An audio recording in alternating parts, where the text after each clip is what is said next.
Kanjeng Sarwinah berkata, "Maafkan penjagaku itu. Yai Bayuwono bersikeras ingin menyambut kalian," ucap seorang nenek yang tiba-tiba muncul dari pintu bangunan besar yang seketika ditutupi kabut. "Sudah tua tapi masih suka iseng. Kapan kue arep inget umur, Sar?" ucap Nyai Jambrong menyambut sosok yang dikawal oleh beberapa orang itu. Aku mengingatnya. Ia adalah Kanjeng Sarwinah Piryasono yang kami kenal dengan nama Mbok Sar. Tidak heran jika Yai Bayuwono ada di tempat ini. "Yang ngomongin orang, gak inget sama tingkahnya sendiri," celetuk Guntur. "Plak! Aduh!" Aku tertawa melihat tingkah Guntur. Tidak ada yang salah dengan ucapannya. Tingkah Nyai Jambrong sendiri kadang memang tak jauh berbeda dari Mbok Sar. Hanya saja berani-beraninya Guntur meledek Nyai Jambrong di depannya langsung. Eyang sudah tahu kalau Mbok Sar yang berada di desa ini?" tanyaku. "Hanya menebak, Dirga. Eyang baru yakin saat memasuki desa tadi," jawabnya. "Matur nuwun loh Nyai, sudah mau repot-repot menolong kami," sambut Mbok Sar yang segera mengajak kami masuk ke dalam rumah. "Repot opo? Aku ndak ngapa-ngapain kok," balas Nyai Jambrong. Mbok Sar berhenti sejenak dan menoleh ke arah kami, menyadari maksud Nyai Jambrong.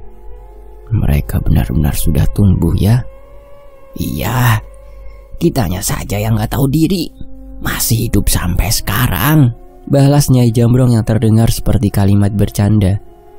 Namun aku merasa ada maksud yang dalam dari kalimat itu. "Iya Nyai, mungkin umur panjang kita adalah kutukan yang harus kita tanggung. Walau begitu, saya lihat perlahan Nyai mulai bisa mensyukuri kutukan ini kan?" ucap Mbok Sar.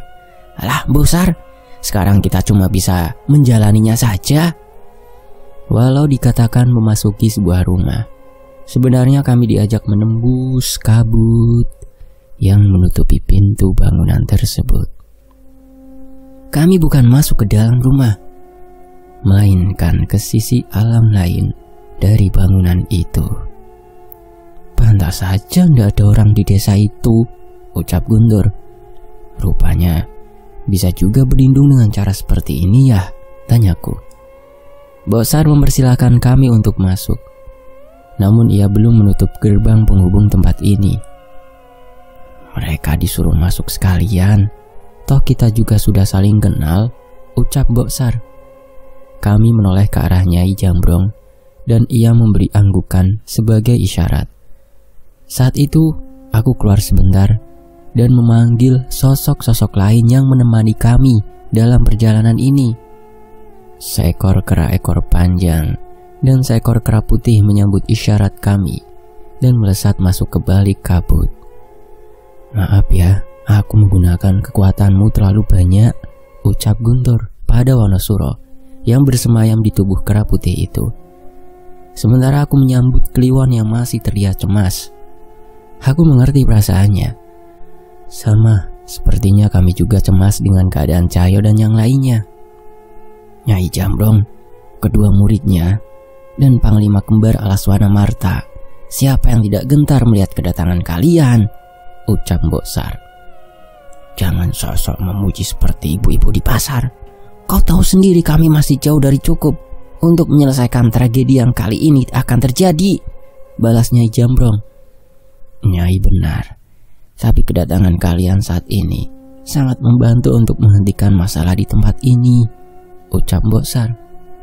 Tragedi? Bukankah setan-setan di hutan itu sudah kami taklukkan? Apa artinya masih ada lagi yang harus kami hadapi di tempat ini? Itulah yang harus kau jelaskan kepada kami terlebih dahulu, Sar, balas Nyai Jambrong yang sudah mendapatkan posisi duduk nyamannya di tikar bangunan tua itu. Beberapa gelas minuman hangat sampai di hadapan kami. Beberapa abdi terakhir Yasono juga memberikan beberapa benda pada Mbok Sar. Eyang, apa tidak apa-apa jika kami tinggal? Pamit abdi itu atas perintah Mbok Sar. Tenang saja, mereka jauh lebih mampu melindungiku dibanding semua abdi yang ada di tempat ini, ucap Mbok Sar. Mendengar ucapan itu, suara tawa Yai Bayuwono terdengar merespon perkataan itu.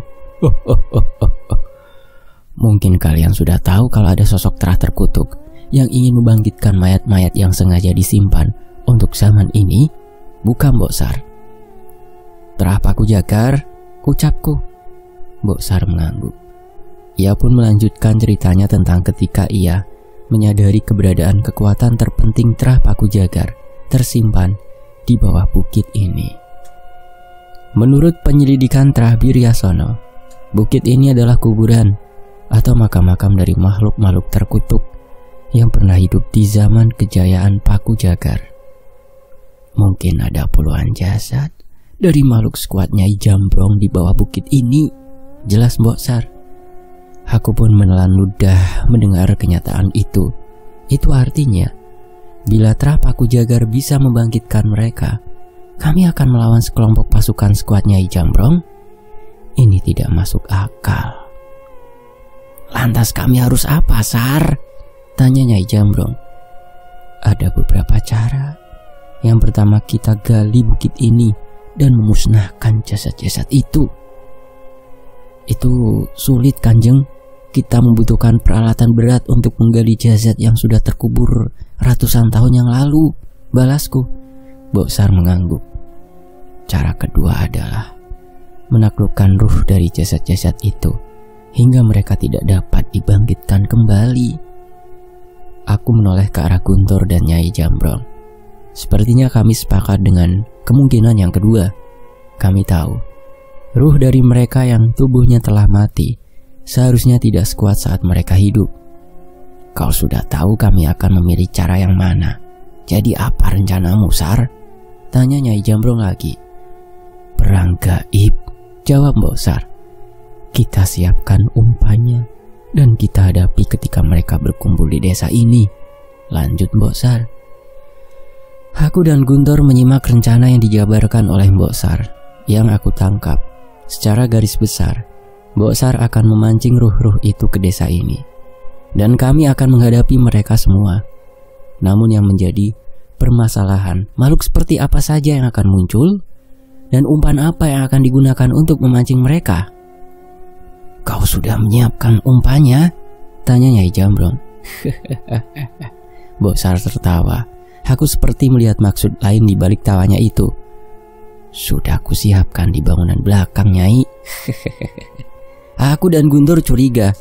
Kami pun meminta Mbok Sar membawa kami menuju bangunan belakang untuk melihat apa yang telah ia persiapkan. Sebuah bangunan kayu tua terlihat di belakang rumah utama yang hanya berjarak beberapa langkah. Saat mendekat, aku mencium aroma kemenyan yang berasal dari dalam bangunan itu. Kreat. Tepat setelah pintu terbuka, terdengar suara rintihan manusia dengan suara yang lirih. Ampun, hentikan Kanjeng, hentikan. Aku terperanjat saat melihat pemandangan mengerikan di bangunan ini. Bangunan ini dipenuhi tubuh manusia yang tergantung terbalik di langit-langit rumah. Tubuh mereka penuh dengan luka hingga darah yang mulai menetes perlahan dari tubuhnya. Mbok Sar, apa-apaan ini? Tanyaku kesal ketika melihat pemandangan itu. Benar, Sar. Siapa mereka? Tanya Nyai Jambrong. Bukannya langsung menjawab. Mbok Sar malah tertawa terkekeh-kekeh. Mereka pantas menerimanya, Nyai. Mbok Sar membuka ruangan di belakang bangunan itu. Briak! Wah, kali ini bau amis yang menyengat tercium dari sana. Bau itu sebelumnya tertutup oleh bau kemenyan dari ruangan ini. Kami pun mendekat, ingin mengetahui apa yang ingin ditunjukkan oleh Mbok Sar. Guntur sepertinya tak kuat menahan rasa mualnya melihat apa yang ada di ruangan itu. Di sana menumpuk jasad-jasad yang sudah membusuk, sama seperti di ruangan sebelumnya. Ada jasad-jasad tanpa kepala yang digantung di langit-langit dengan darah yang telah mengering. Mereka adalah dukun-dukun biadab yang ingin mengulang kembali ritual terkutuk itu. Mbok Sar menceritakan bahwa kedatangan mereka di desa itu disebabkan oleh masalah ini. Mereka mendapat kabar bahwa ada sekumpulan dukun yang mencoba melakukan ritual pengorbanan seperti yang dilakukan pada Trahbiryasono dulu. Mereka menipu pengikut-pengikutnya yang bodoh untuk menjadi tumbal mereka. "Apa tujuan ritual itu, Mbok?" tanya Guntur. "Memanggil makhluk dari alam lain untuk mengikat perjanjian dengan mereka," jelas Mbok Sar. "Apa hubungan mereka dengan Trapaku Jagar?" tanya Nyai Jambrong. "Dukun-dukun itu mengaku sebagai keturunan-keturunan dari Trah terkutuk itu. Bukankah saat itu Trapaku Jagar sudah mati sampai ke keturunan-keturunannya?" "Ya, sepertinya mereka terhasut. Mereka menganggap dirinya bagian dari Trapaku Jagar, padahal mereka hanya dimanfaatkan dan akan berakhir sebagai tumbal. Roh-roh yang belum memiliki tubuh itu pasti akan dengan senang hati merasuki tubuh-tubuh mereka sambil menanti mendapatkan tubuh aslinya." Wow. Mendengar perbincangan itu, aku sedikit merasa kasihan dengan dukun-dukun itu. Mereka mungkin berharap kesaktian atau yang lebih dari itu. Namun pada akhirnya, mereka akan menyesal saat mengetahui sekejam apa Trapaku Jagar itu. "Kau memang keterlaluan, Sar. Seharusnya sekalian kau letakkan api unggun di bawah kepala mereka." Nyai Jambrong tertawa terkekeh-kekeh setelah mengetahui siapa dukun-dukun yang digantung itu. "Ternyata kekejamanmu belum berkurang sejak dulu, Nyai." Mereka berdua pun menertawakan dukun-dukun yang masih merintih kesakitan itu. Tak ada lagi alasan untuk kasihan pada mereka yang memperlakukan nyawa manusia dengan seenaknya. "Berdoa saja kalian supaya tidak menjadi mangsa setan-setan itu," ucap Mbok Sar pada dukun-dukun itu. "Berdoa sama siapa, Sar? Bukannya sesembahan mereka yang ingin membunuh mereka?" Ledek Nyai Jambrong puas. Untuk hal seperti ini sepertinya kedua nenek sakti ini memang sangat kompak. Sementara itu, di bagian cerita Adzan di Desa Terkutuk. Saat waktu yang telah ditentukan, kami bersiap saat Mbok Sar akan melepaskan tabir gaibnya. Tanpa sadar kami sudah melewati 1 hari di sana. Dan saat kami kembali, langit tengah berada di batas siang dan malam. Sama sekali tidak ada penerangan yang menerangi desa ini. Suara jangkrik pun enggan menemani kami yang berada di desa terkutuk ini. Kami semua berdiam di sebuah bangunan yang dipenuhi aroma kemenyan ini. Suara ketukan terdengar dari salah satu jendela kayu. Tok tok tok tok. Suara itu semakin terdengar dari beberapa sisi bangunan. Tidak ada siapapun di desa ini. Jelas kami tahu bahwa yang berada di luar sana adalah setan-setan yang memakan umpan kami. "Tolong ibu, tolong ibu." Di tengah persiapan kami, suara anak perempuan tiba-tiba terdengar dari luar. "Ibu, Isma takut, Bu." Aku dan Guntur saling menoleh mempertanyakan asal suara itu. "Jangan lengah. Mereka mencoba menjebak kita," peringat Mbok Sar. Aku mencoba menahan diri, tapi firasatku benar-benar tidak enak. Guntur yang juga merasa tidak tenang, lebih memilih untuk menghampiri jendela dan memastikan apa yang terjadi di luar sana. Itu? Ucap Guntur dengan raut wajah yang berubah bingung. Aku pun menghampirinya dan turut menyaksikan apa yang ada di luar sana. "Eyang, sebenarnya ini tempat apa sebelum menjadi bukit?" Tanyaku kaget dengan apa yang terlihat di luar sana. Segerombolan makhluk bergentayangan memenuhi desa ini. Mereka semua terlihat mengenakan pakaian zaman dulu dan tak sedikit yang berpakaian prajurit tanpa kepala. Di atap-atap rumah berdiri sosok-sosok yang tubuhnya menyatu dengan hewan, seolah sudah menjadi siluman seutuhnya. Mungkin saja tempat ini dulunya kerajaan, dan mereka adalah rakyat dan prajurit yang ditumbalkan, tebak Nyai Jambrong. Yang kalian lihat itu hanyalah korban dari sosok-sosok yang bertengger di atap-atap rumah. Mereka menanti jasad mereka dibangkitkan dan bergabung dengan Trah Paku Jagar lainnya, ucap Mbok Sar. Bukan itu masalah utamanya. Di antara prajurit-prajurit tanpa kepala itu, terlihat seorang anak perempuan yang terikat di tubuh salah satu prajurit tanpa kepala. Ia terus meminta tolong menahan rasa takut atas semua yang mereka lihat. Kita tidak boleh berpisah. Saat kekuatan kita terpencar, sulit untuk mengalahkan mereka, jelas Mbok Sar. Tapi anak perempuan itu benar manusia dan ia masih hidup, ucapku. Seharusnya mereka yang memakan umpan kita, jangan sampai sebaliknya, tegas Mbok Sar. Brak! Suara pintu terdengar terbanting dengan keras. Itu Guntur. Rupanya ia tidak peduli dengan penjelasan Mbok Sar dan dengan nekat menerobos gerombolan prajurit tanpa kepala itu. Guntur, jangan gegabah, teriak Mbok Sar. Dasar bocah, memang repot kalau panutannya orang seperti itu, tawa Nyai Jambrong yang segera menyusul kepergian Guntur. Nyai, rencana kita akan berantakan, cemas Mbok Sar. Aku menoleh sebentar ke arah Mbok Sar.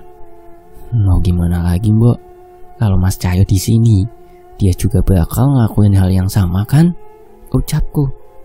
Nyai Bayiwono, titip lindungi mereka dari dalam ya, biar kami urus mereka yang berada di luar. Sosok raksasa yang masih mengambil wujud manusia itu menggeram setuju. Sementara Mbok Sar hanya menggeleng. Rencananya berantakan begitu saja. Walau begitu, ia masih harus berjaga. Tubuh-tubuh dukun itu masih berharga untuk mereka. Terlebih, mereka masih ingin menghabisi Mbok Sar dan orang-orangnya yang menjaga tanah ini. Buah! Guntur terpental. Sosok Panglima berekor ular menghantam Guntur dengan keras. Aku menahan punggung Guntur, menjaganya agar tidak terjatuh. Sekali lagi, ucapku. Guntur mengangguk. Kali ini kami berdua menyerang makhluk-makhluk itu secara bersamaan. Aku menghantamkan pukulanku ke makhluk itu. Namun ia memilih untuk menghindar. Sayangnya, seranganku pun hanya pengalihan agar Guntur dapat menghantamkan serangannya dengan telak ke makhluk itu. Makhluk itu pun tersungkur di tanah.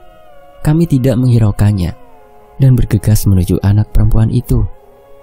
Saat itu aku dan Guntur cukup terkaget saat mendapati prajurit-prajurit tanpa kepala itu tak bergerak sedikit pun, seperti patung. Sekilas, kami menoleh dan menyadari bahwa ini semua adalah ulah Nyai Jambrong. Jangan lengah, selamatkan dulu anak perempuan itu agar kita bisa lebih leluasa, teriak Nyai Jambrong yang menarik energi dari setan-setan itu hingga tak bergerak dan menghalangi kami. Aku tahu bahwa Nyai Jambrong tidak bisa bertahan lama. Kami pun mengincar satu prajurit tempat anak bernama Imas itu diikat. Dan apa yang kami duga pun terjadi. Tak ada yang menghalangi kami. Setan-setan di atas atap tadi memilih untuk menyerang rumah di mana Mbok Sar saat kami berada jauh dari tempat itu. Nyai Bayiwono, tunjukkan kekuatanmu, teriak Guntur.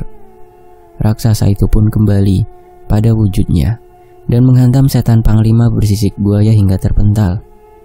Namun, masih ada Panglima ular dan Panglima bersayap kelelawar yang memaksa untuk menyerang masuk.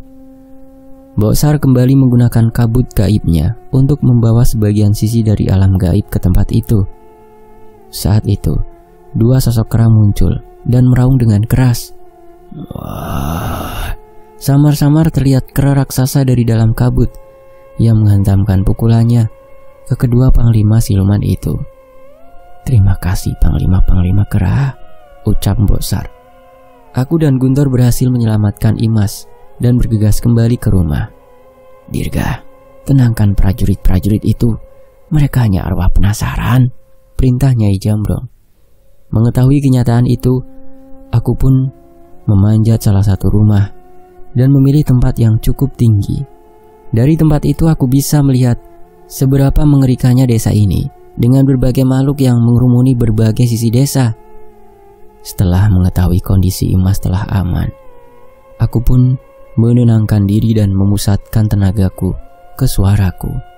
Dari atas, aku mengumandangkan azan untuk mengingatkan arwah-arwah itu akan keberadaan penciptanya. Sebagian setan berteriak dan mengerang kesakitan, tapi sebagian ruh-ruh yang penasaran, yang terikat oleh sosok setan lainnya, mulai tenang.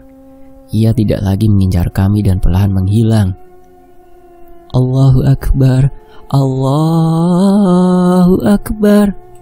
Aku bersyukur, walau lantunan azanku tidak seindah Abah, namun tetap mampu menenangkan mereka. Entah kapan terakhir kali suara azan berkumandang di desa terkutuk ini. Bagus Dirga, teriak Guntur. Kini perlahan ruh-ruh itu mulai menghilang. Hanya tersisa panglima-panglima bertubuh siluman itu yang tidak gentar dengan keberadaan kami.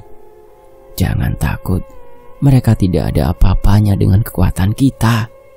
Tiba-tiba sebuah tombak besar melayang ke arah Yai Bayuwono. Ia mencoba menahan dengan tangannya, namun yang terjadi, tangannya berlubang hingga menembus tubuhnya. Yai Bayuwono, teriak Mbok Sar khawatir. Aku tidak apa-apa, hati-hati Nyai. Sosok besar di balik mereka akhirnya muncul. Benar, kekuatan besar tiba-tiba datang. Aku sempat mengira panglima-panglima siluman itu adalah lawan terakhir kami. Namun ternyata aku salah. Ada sosok prajurit lain yang jika ku nilai dari pakaiannya, ia berada di atas pangkat setan lainnya. Ia menunggangi sosok kuda hitam yang melayang-layang di udara. Aku yakin kuda itu juga bukanlah kuda biasa. Dialah yang menyokong kekuatan hitam dari ruh panglima siluman itu. Kalau dia mati, tak ada lagi yang mempertahankan keberadaan ruh mereka, dan mayat-mayat itu tak bisa bangkit lagi. Jelas Mbok Sar. Jadi setan itu gentayangan ratusan tahun cuma buat jagain mayat. Kasian ya, tawa Guntur. Benar juga ucapan Guntur. Aku ikut tertawa mendengar ucapannya. Lihat saja, jalannya sampai dibantu kuda gitu. Mending Eyang kan bisa jalan-jalan pakai kaki sendiri, tambah Eyang. Sudah Eyang, nggak baik ngeledekin orang. Setan cacat maksudnya, tambahku. Mbok Sar terlihat menahan tawanya. Yai Bayuwono yang menahan sakit pun sampai menggeleng melihat tingkah kami. Manusia kurang ajar. Setan itu pun termakan provokasi kami. Ia memerintahkan panglima-panglima siluman itu untuk menyerang kami. Namun kali ini kami sudah bertiga. Guntur menangkap ekor panglima ular, memutar tubuhnya dan melemparkannya kepada kami. Sebelum aku menyerang, Nyai Jambrong sudah membacakan ajian di tangannya, dan sebuah pukulan yang menggemakan suara harimau mendarat di tubuh setan itu hingga tak berdaya. Aku berpindah ke panglima bersisik buaya dan menghindari semua serangan yang datang dari taring-taring yang tajam. Saat ia mengira berhasil menangkapku, sebuah keris muncul menusuk lehernya yang keras dari belakang. Minggir Dirga, teriak Guntur yang segera menghantamkan pukulannya yang mengerikan. Buah. Panglima buaya itu pun tumbang bersama sebuah pohon di dekatnya. Kami tak memakan banyak waktu dan segera menghampiri setan berkuda itu, kali ini berbekal keris raga sukma milikku. Sayangnya, panglima bersayap kelelawar menghadang kami. Ia melebarkan sayapnya dan mendengungkan suara yang benar-benar membuat kami kewalahan. Lemparkan ini. Mbok Sar memberikan sebuah gumpalan pada Yai Bayuwono yang mulai pulih. Dengan sekatan, gumpalan itu melesat ke arah panglima kelelawar itu dan membuatnya terbakar. Panas, sialan. Saat tubuhku bangkit, akan kubalas perbuatan kalian berlipat-lipat, umpatnya. Tidak usah repot-repot, mayatmu hanya akan membusuk dan tak punya kesempatan untuk bangkit, ucapku. Dengan kobaran api yang menyala di tubuhnya, ia masih berusaha untuk menyerang kami. Namun kami bisa menghindarinya dengan mudah hingga ia habis terbakar oleh serangan Nyai Bayuwono itu. Aku, Guntur dan Nyai Jambrong menatap sosok yang tersisa di tempat ini. Sesosok setan bertubuh besar yang menunggangi seekor jaran demit. Jangan berpikir kalian sudah menang. aku bisa memiliki kuasa untuk membangkitkan roh mereka lagi, ucapnya. Itu kalau kau masih hidup kan, tantang Guntur. Cecunguk rendahan seperti kalian berani menantang seorang patih yang sudah menghabisi ratusan nyawa? Jangan bermimpi. Aku kesal. Tanpa aku sadari, tubuhku bergerak sendiri menghantamkan pukulan pada setan yang mengaku sebagai patih itu.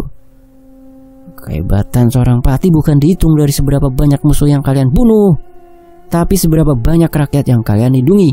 Camkan itu, teriakku kesal. Tanpa aku sadari, keris Dasa Sukma menyala. Setan patih itu menyadari keberadaan kerisku. Keris Dharma Wijaya, bahkan setelah ratusan tahun kalian masih mencoba menghalangiku, teriak patih itu. Seketika sebuah tombak melayang ke arah kami. Kami pun menghindarinya, dan tombak itu kembali ke tangan setan patih itu. Cerang! Setan patih itu melampiaskan amarahnya dan menghantamkan tombaknya ke arahku. Dengan sigap aku menahannya dengan keris Dasa Sukma. Tapi tenaganya terlalu besar. Aku hanya bisa mengalihkan serangannya saja.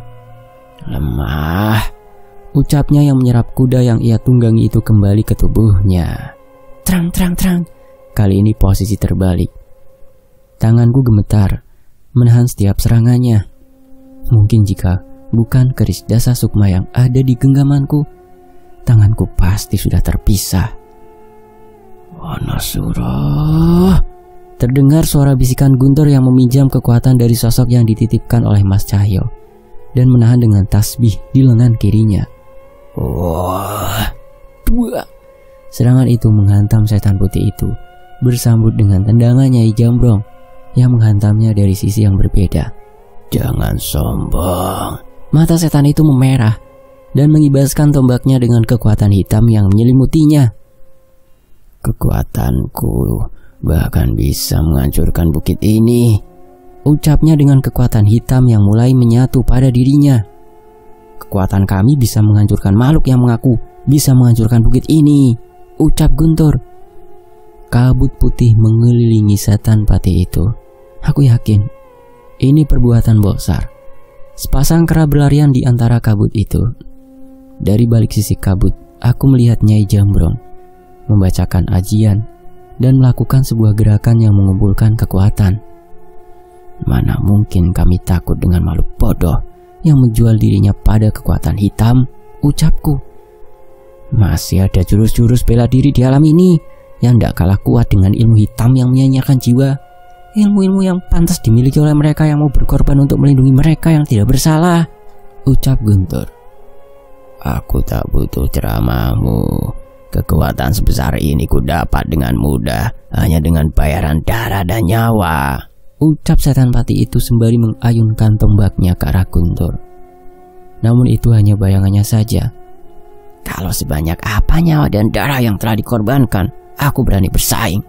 Tapi semua itu hanya menjadi kubangan dosa yang akan mengikatmu menjadi sosok terendah di alam ini, ucap Nyai Jambrong.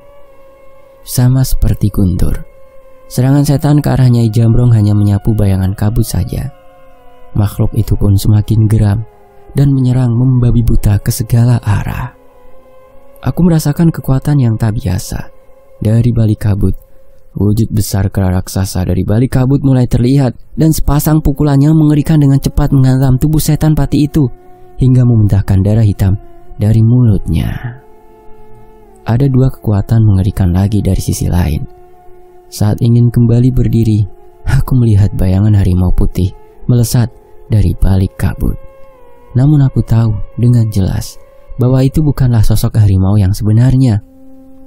Itu adalah perwujudan pukulan ilmu Nyai Jambrong yang segera mendarat di dada makhluk itu tanpa meleset sedikit pun. Sementara Guntur menyusulnya dengan sebuah pukulan yang menciptakan kekuatan petir dalam pukulannya. Itu adalah ilmu yang sama. Hanya saja mereka mempunyai wujud yang berbeda. Aku pun menyelesaikan tugas terakhir dengan membacakan doa pada keris Dasa Sukma. Ketika setan patih itu mencoba mengambil tombaknya kembali, aku melompat setinggi mungkin dan menghujamkan keris Dasa Sukma di dahinya. Setelah semua serangan itu selesai, angin pun berhembus meniup kabut yang mengelilingi kami. Sosok Kliwon dan monyet putih kembali berlarian ke atas pohon, meninggalkan kami. Sialan, aku Patih Jatayu Wungu, tak sudi dikalahkan oleh manusia kroco seperti kalian. Teriaknya yang masih berusaha untuk berdiri. Kami bersiap bila ia ingin mencoba kembali menyerang. Namun, keris dasa sukma yang menancap di dahinya seharusnya bisa menahan sukmanya dan menghentikan kekuatannya. Sudah selesai, ucap Boksar yang tiba-tiba sudah berada di dekat kami. Brengsek, seandainya ketiga pemuda itu tidak menggagalkan ritualku dulu, bahkan Dharma Wijaya, Indrajaya ataupun Sambara pun tak akan mampu mengalahkanku. Teriaknya berusaha menahan kekuatan hitamnya yang mengalir keluar dari luka di dahinya yang masih tertancap keris dasa sukma. Mendengar ucapan itu, ekspresi Boksar terlihat berubah. Ia pun buru-buru kembali ke dalam bangunan. Sementara kami memastikan setan yang mengaku bernama Patih Jatayu Wungu itu benar-benar lenyap, tak bersisa. Setidaknya aku sudah membangkitkan 3 danyang penunggu bukit. Prabu Junoyo pasti akan membuat mereka menghabisi kalian. Ancamnya. Kenapa kau masih bisa tertawa? Apapun yang terjadi pada kami, bukankah itu tidak akan mengubah siksa neraka abadi yang akan kau alami setelah ini? Ucapku. Seketika raut wajah setan itu berubah. Tidak, Prabu Junoyo, tolong selamatkan aku dari api neraka itu. Teriaknya. Aku dan Guntur berpaling meninggalkan sosok yang mulai hangus terbakar hitamnya api dosa miliknya itu. Tapi Nyai Jambrong masih menatapnya di sana.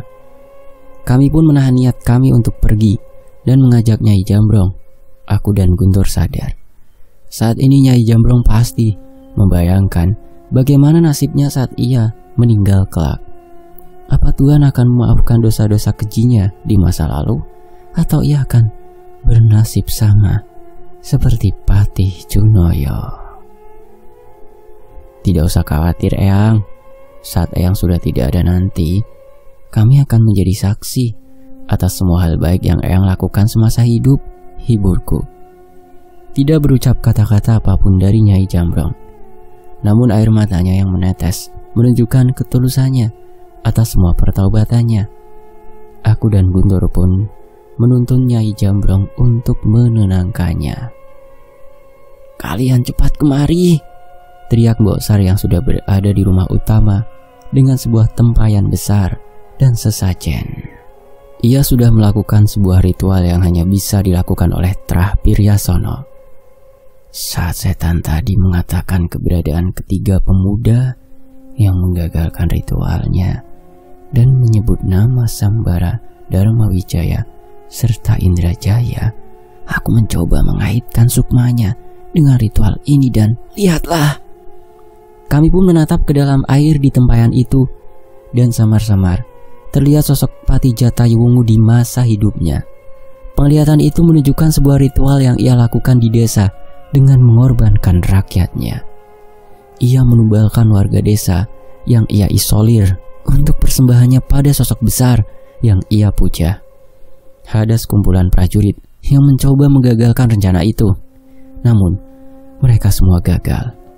Sampai saat penghabisan, tiba-tiba muncul 3 pemuda yang menolong prajurit kerajaan hingga Patih Jatayu Wungu gagal dengan ritualnya. Coba kalian lihat gerak-gerik 3 pemuda itu, ucap Boksar. Kami memperhatikan 3 pemuda yang sekilas tidak terlihat aneh. Tapi, semakin lama saat melihat gerak-gerik dan setiap jurusnya, kami seolah mengenalnya. Itu Ajian Lebur Saketi Mas Danan? Tanyaku. Yang satunya mirip kayak Mas Cahyo, dan yang satu masih muda juga, tapi kenapa gerak-geriknya seperti sudah tua? Tanya Guntur. Nyai Jambrong mencoba menerka apa yang ingin Boksar sampaikan. Maksudmu 3 pemuda ini adalah Danan, Cahyo, dan Pale? Apa ini semua terlalu tidak masuk akal? Tanya Nyai Jambrong. Memang tidak masuk akal. Tapi reaksi Kliwon dan Kera Putih yang ikut masuk dan bereaksi senang dengan penglihatan itu seolah memberi kepastian. Sesuatu yang gila memang sedang terjadi. Kekuatan besar yang akan bangkit dan menghancurkan tanah ini mungkin tak terbendung. Semua ini seolah sudah seperti takdir. Aku sempat merasakan keberadaan ruh mereka bertiga di jagat Segoro Demit. Bila itu benar, mungkin saja alam itu menjebak mereka di masa lalu. Bagaimana jika ternyata mereka mempunyai peran sendiri untuk tragedi ini? Mungkin jika mereka bertiga tidak menghentikan ritual di masa lalu, kita sudah habis dilumat oleh Pati Jatayu Wungu yang mendapatkan ilmu yang sempurna.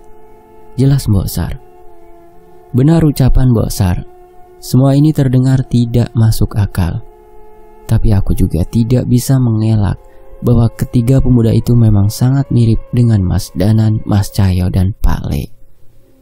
Walau dalam wujud ruh, mereka tetap berjuang, bahkan sampai melintasi alam dan garis waktu.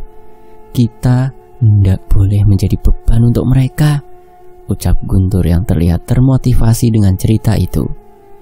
Tapi semoga saja waktu kita cukup, ucap Mbok Sar yang menyibakkan air di tempayan itu dengan sebuah daun. Sebuah pusaka batu hitam ia celupkan di tempayan itu. Kali ini apa yang terlihat berbeda dengan sebelumnya. Yang terlihat adalah gambaran Mbah Jiwo yang tengah berdiri di salah pinggir kawah gunung yang menyala. Keadaan di sana terlihat begitu mengerikan. Itu Mbah Jiwo? Apa yang ia lakukan? Tanyaku. Mbok Sar menggeleng, menunjukkan keberadaan sosok lain yang mengejar Mbah Jiwo. Sosok setan-setan kuno dengan berbagai wujud. Aku mengingatnya. Wujud-wujud itu seperti wujud setan-setan dari kisah pewayangan. Saat ini perang dari Padang Kurusetra akan kembali terulang di tanah ini. Sementara itu, di sisi lain, Jamur Dwipa dikisahkan pada zaman dulu. Pulau Jawa hampir tenggelam dan condong ke arah barat. Hal itu menyebabkan ketidakseimbangan alam hingga ketimpangan energi spiritual di tanah Jawa. Para dewa yang menyadari keadaan itu pun memutuskan untuk memindahkan gunung itu ke titik tepat di tengah-tengah Pulau Jawa untuk menyeimbangkannya. Namun pada saat itu, ada dua orang empu pembuat keris yang sangat sakti sedang bekerja membuat keris keramat di tempat di mana seharusnya gunung itu diletakkan. Para dewa memperingati kedua empu kakak beradik itu untuk menyingkir, tapi mereka menolak. Menurut mereka, keris yang mereka buat juga merupakan sesuatu yang penting dan tidak bisa mereka tinggalkan begitu saja. Kesaktian empu kakak beradik itu tidak bisa diremehkan. Ia mengerjakan keris itu dengan kesaktian yang memukau. Besi yang sangat panas itu mereka pegang dengan tangan kosong. Kepalanya sekuat palu yang membentuk lempengan logam keris itu. Mendengar penolakan itu, para dewa pun murka dan mengutus beberapa dewa untuk mengusir kedua empu itu. Sayangnya, kesaktian mereka mampu membuat pasukan dewa yang menyerangnya takluk dan memutuskan untuk mundur. Para dewa yang kesal pun tak lagi memperdulikan resiko yang ada dan memilih untuk menutup mata. Mereka mengangkat gunung Jamur Dwipa dari laut selatan dan menjatuhkannya di tempat kedua empu sakti itu yang saat mengerjakan kerisnya. Kedua empu yang tidak mau meninggalkan prinsipnya pun tetap berada di sana dan mati tertimpa gunung Jamur Dwipa itu. Gunung itu jatuh menimpa tungku yang masih menyala membara. Sayangnya tungku itu tidak akan berhenti menyala hingga keris yang mereka buat selesai. Namun karena kedua empu penempa keris itu sudah tiada, maka tidak ada lagi yang bisa memadamkan tungku itu. Api dari tungku itu membuat gunung itu menjadi gunung api yang agresif hingga dinamakan sebagai Gunung Merapi. Sementara itu, seorang pria tengah berdiri di pinggir kolam lahar Gunung Merapi. Ia menahan gelombang panas yang tak berhenti dari lahar yang terus bergejolak. Sebuah keris dengan dua warna bilah tergenggam di tangannya. Ki Jiwo Setro. Ia mempertaruhkan darah leluhurnya sebagai penempa pusaka terbaik pada zamannya. Jika tanpa kesaktian yang ia miliki, saat ini ia pasti sudah hangus dengan panas yang tak mungkin bisa ditahan oleh manusia biasa. Kumohon, berikan restu kalian untuk keris ini. Mbah Jiwo mencelupkan bilah keris itu ke dalam lahar hingga membuatnya merah menyala. Mbah Jiwo menahan panas itu dengan kesaktiannya, namun tetap saja rasa sakit tak tertahankan seolah memaksanya melepas keris itu dari genggamannya. Tenang Bimo, walau nyawaku yang harus menjadi bayarannya, akan tetap ku selesaikan kerismu. Rupanya panas dari lahar Merapi tak cukup untuk menguji Mbah Jiwo. Dari dalam lahar muncul sepasang raksasa setinggi pohon sawo yang menatap dengan penuh ancaman. Gunung ini adalah tungku sakral yang hanya boleh digunakan untuk pembuatan keris Tuan kami. Sosok raksasa itu memperingatkan Mbah Jiwo. Aku hanya meminjam api ini sejenak. Pertempuran besar yang akan mengancam alam ini akan segera datang. Kekuatan keris ini akan menjadi salah satu penentu di pertarungan itu, balas Mbah Jiwo. Kedua raksasa itu sama sekali tidak menunjukkan perubahan niat. Ia mendekat ke arah Mbah Jiwo dengan tangan yang terbakar lahar panas. Itu bukan urusan kami. Tugas kami adalah melindungi tempat api ini. Mbah Jiwo yang merasa dalam bahaya pun mengeluarkan butiran pusaka batu hitam miliknya dan memunculkan satu-satunya sosok yang selama ini ia andalkan. Ki Mahesa Ombo, mungkin permintaanku mustahil, tapi tolong tahan mereka selama yang kau bisa, atas izin Tuhan. Perintah Mbah Jiwo. Sosok makhluk berwajah kerbau itu mengangguk dan mengambil posisi di salah satu batu di antara leher itu. Ia setuju untuk melindungi Mbah Jiwo, namun tubuhnya tak bisa berbohong. Tubuh Ki Mahesa Ombo yang perkasa itu tetap gemetar saat menghadapi kedua raksasa di hadapannya itu. Ki Mahesa Ombo menggunakan pusaka lonceng lembu yang diberikan oleh Mbah Jiwo. Tubuhnya pun membesar mengikuti wujud lawannya. Buar. Benturan kekuatan mereka bertiga membuat kolam lahar bergejolak. Mbah Jiwo yang hanya seorang manusia di situ harus menghindari percikan lahar itu tanpa membiarkan keris sukma geni yang ia celupkan bersama kepalan tangannya itu keluar dari lahar. Tuan kalian sudah mati. Seharusnya kalian tidak perlu menjaga tungku ini lagi, teriak Mbah Jiwo. Dan berak, Ki Mahesa Ombo terpental ke dalam kolam lahar. Bau hangus tercium dari tubuhnya, namun ia tetap mencari pijakan untuk berdiri di dalam kolam lahar itu. Sama seperti tungku ini, ia tidak akan padam sampai tuanya yang memadamkannya. Kami pun akan terus menjaga tempat ini sampai perintah ini dicabut. Meskipun kami harus menjaga hingga akhir zaman, balas raksasa itu. Mbah Jiwo kagum akan kesetiaan kedua raksasa itu. Namun saat ini hal itu menjadi perkara besar untuk dirinya. Pertarungan ketiga makhluk raksasa itu membuat gunung itu pun terusik. Terasa gempa dari dalam bumi dan letusan abu dari tempat itu. Di tengah kepulan asap dan abu, Ki Mahesa Ombo masih dengan sekuat tenaga berusaha menahan kedua raksasa itu. Adu kekuatan yang besar terjadi bertubi-tubi. Tujuannya bukan mengalahkan mereka. Ia sadar bahwa itu adalah hal yang mustahil. Tapi setidaknya ia harus menahan kedua makhluk itu walau hanya beberapa saat. Perlahan-lahan Mbah Jiwo mulai menyadari bahwa pengorbanan itu membuahkan hasil. Kedua bilah keris sukma geni yang berada di tangannya pun melebur menjadi satu. Bagi seorang pu sepertinya, hal itu adalah kanvas kosong di mana ia bisa menuliskan kekuatan baru untuk keris itu. Sedikit lagi Ki Mahesa Ombo. Wah. Jarang sekali Mbah Jiwo mendengar suara Ki Mahesa Ombo. Ia menyadari teriakan itu adalah pertanda temannya itu sedang berusaha melewati batas kemampuannya.